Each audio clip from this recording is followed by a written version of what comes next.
two fingers, the forefinger and the thumb of the lead hand, applying the lightest possible pressure.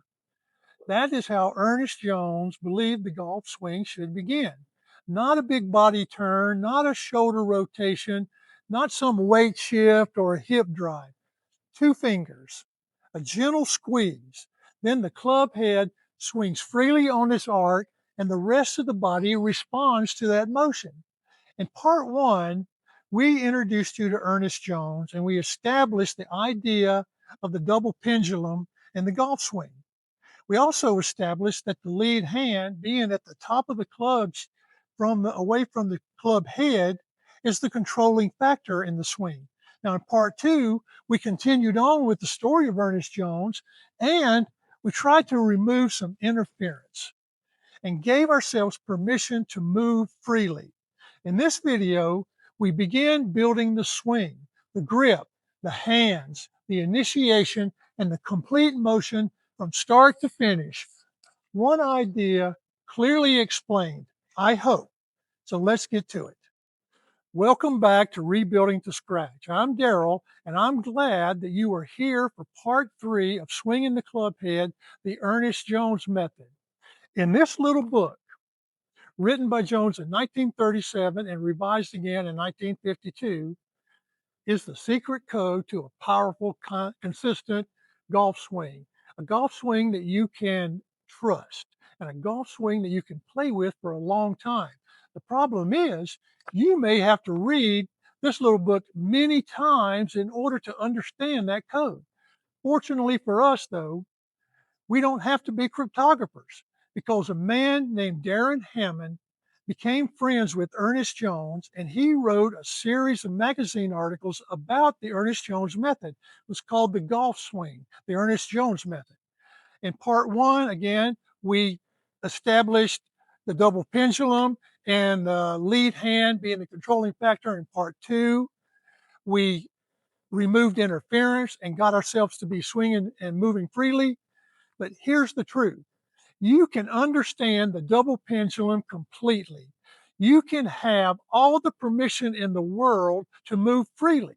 But if tension is present in your hands and your grip, if the connection to the club is tight and controlling rather than soft and responsive, none of it functions the way it should. The grip is where the swing either works or it doesn't. It's where freedom begins and ends. So Ernest Jones favored the overlapping grip, and it's what I use personally. He said, though, that good golf can be played with any of the three established grips. So if you prefer the interlocking or the 10-finger grip, keep at it.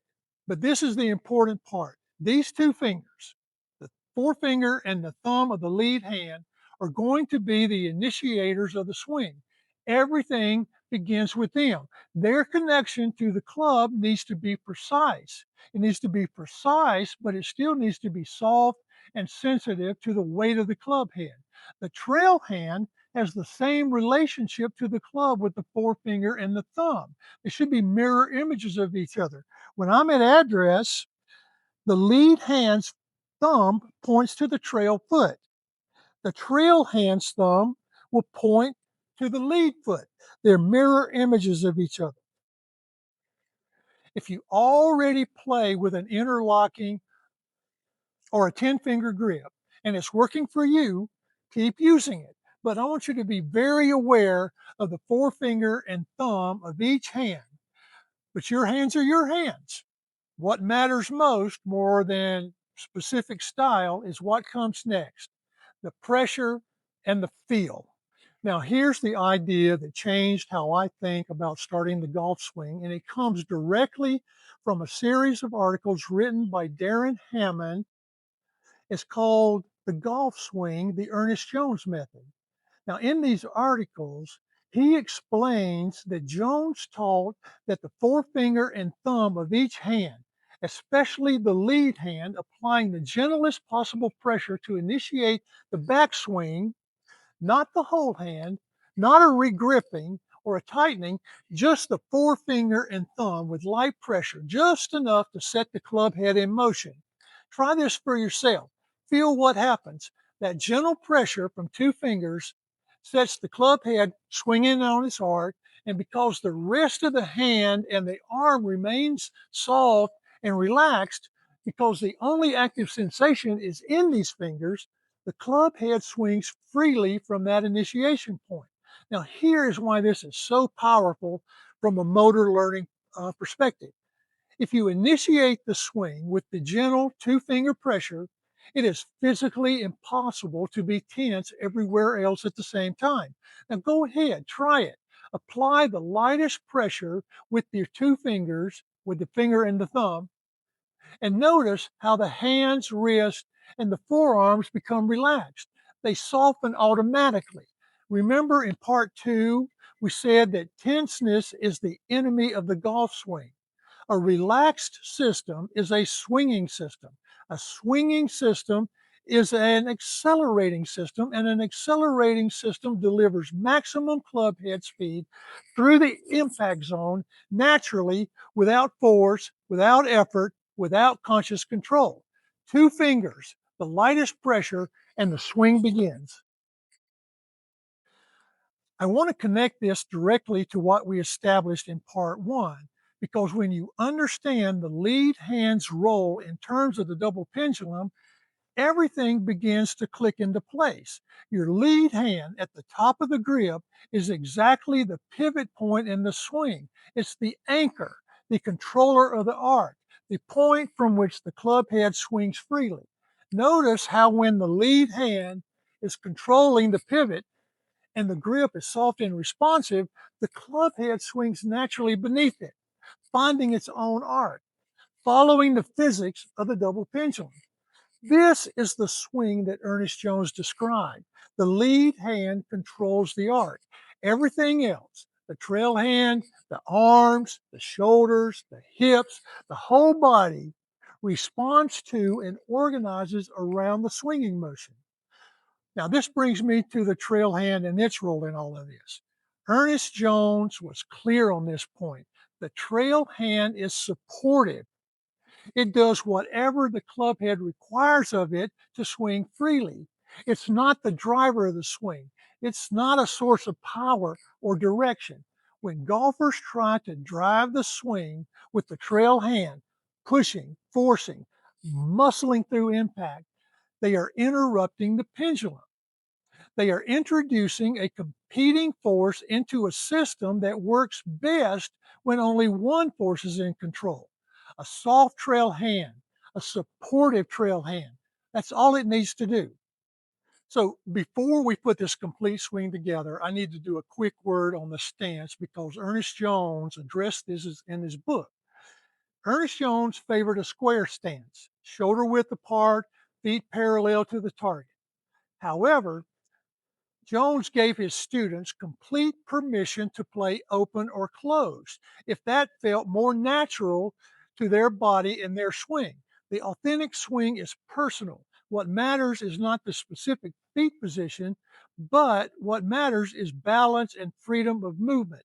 Find yours, trust it, and then swing the club head. Now, personally, when I take my stance and if I'm parallel with my feet, and I address the ball, I notice that my shoulders are pointing to the left. Now, what this does is it forces if I'm swinging on an arc, that arc is automatically outside to inside. Well, we know what that kind of does. If I'm swinging on the arc, that ball is just going to go straight left. If I'm off of my arc and I come across that ball, well, you know what happens then? We have a slice. So, what I've learned to do with this swing is I move my trail foot ever so slightly back. What this does, it squares up my shoulders and it brings my swing plane more inside out or more straight down the line. This feels more natural to me. But Ernest Jones gave you permission to do what felt the most natural to you. So let's finally put this swing together. The complete swing as Ernest Jones taught it. Now, I'm going to try to make this simple as I can.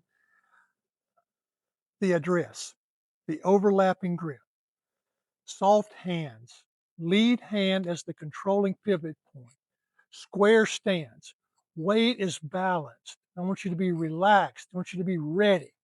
I want you to feel the weight of the club head, not the grip, not the shaft, the club head, because that's what we're about to swing.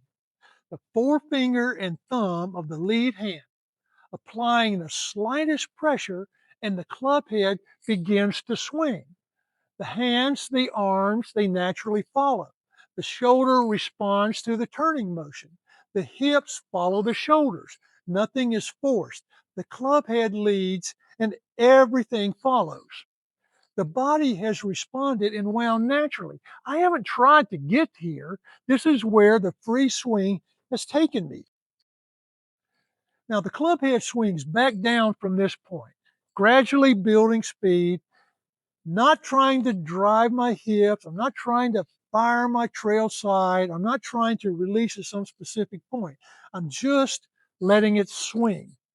The follow through is the natural consequence of the acceleration through impact. It happens when the club head swings freely through to a natural balanced finish.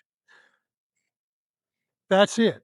It's so simple. That's the Ernest Jones swing, from the gentle pressure of two fingers to a free swinging arc to a natural balanced finish. Control, balanced, rhythm. Tension is absent, rhythm is present. Okay, I want to do a little experiment now. As you see, I've got my Golf Boy app set up on my iPhone. This is my launch monitor, and I'm going to hit 3 balls with a swing where I'm consciously trying to hit the ball hard, muscling it from the top.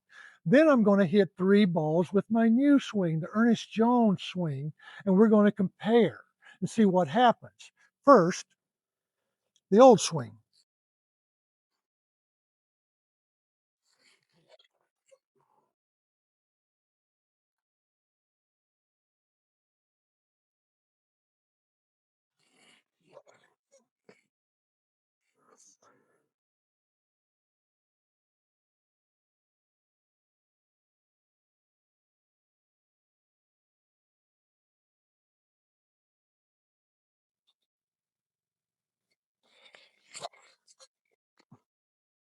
Okay, now for the new swing, I think you'll see a big difference.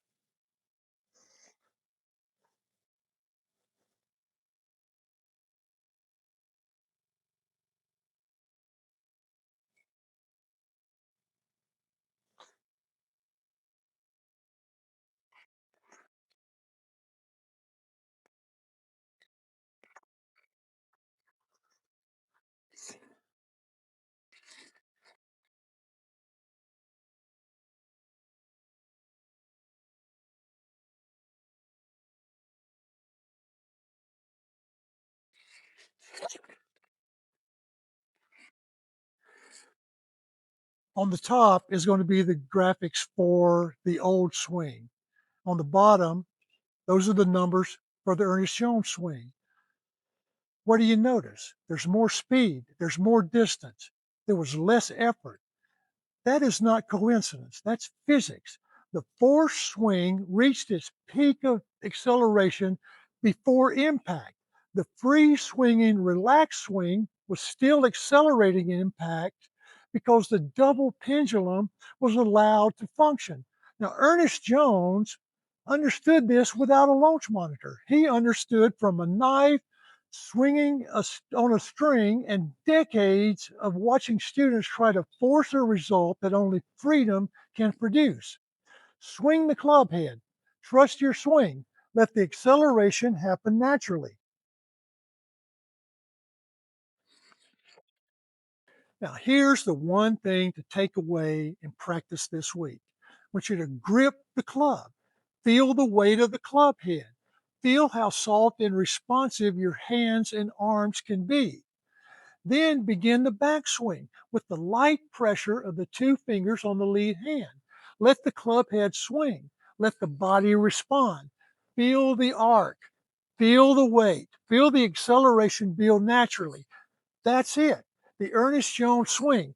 Two fingers, the club head leads, everything follows. Practice that this week and see how it feels. I'm still rebuilding. I'm still trying to swing smooth with rhythm. I'm still learning to trust the arc that all my replaced joints are allowing for the first time in years. Now, I'll tell you this, every time I apply that gentle pressure with the forefinger and the thumb, and I let the club head swing freely, every time I get out of the way, I feel something I've not felt in a long time. I feel my authentic swing. Ernest Jones said it was there when he was right.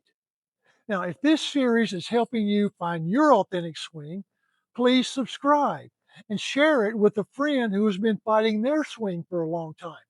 Drop a comment below about what you're feeling in your hands. Does the swing feel different?